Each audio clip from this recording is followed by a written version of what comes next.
This is Nupur from Keto Curries again.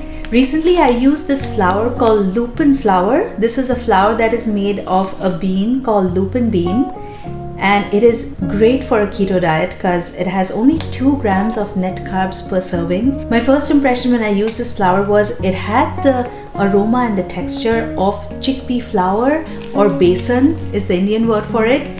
There are so many recipes in India that are made of chickpea flour, and the first one I thought of trying with Lupin flour was to make besan ki barfi. And here it is, guys. This turned out so much like besan ki barfi.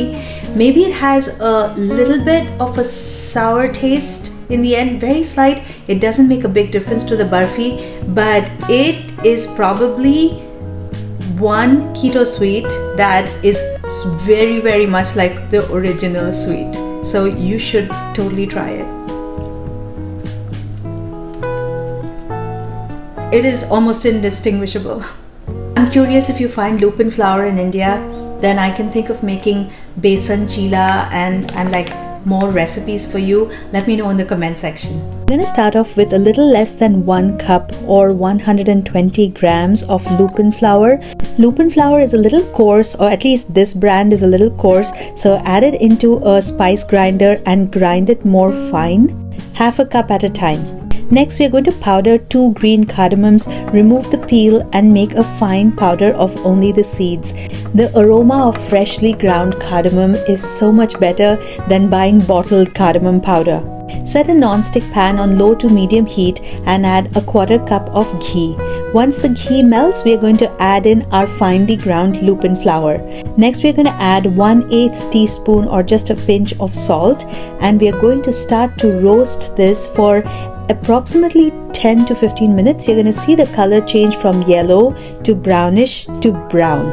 Make sure to stir it continuously so it doesn't burn. When you taste it, it's not going to taste raw or burnt. It's going to taste perfectly toasted. Now it's time to turn off the heat and add in cardamom powder along with any keto sweetener of your choice. I'm adding a 1/4 teaspoon of stevia. Stevia can be very sweet, so make sure not to add too much.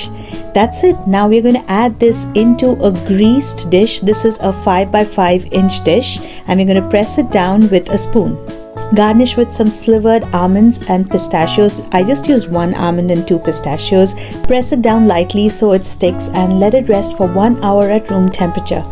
After 1 hour, we are going to dip a knife in hot water, wipe it with a paper towel and score it. It is much easier to cut the barfi at this point and then let it firm up for another hour before you take the pieces out of the container.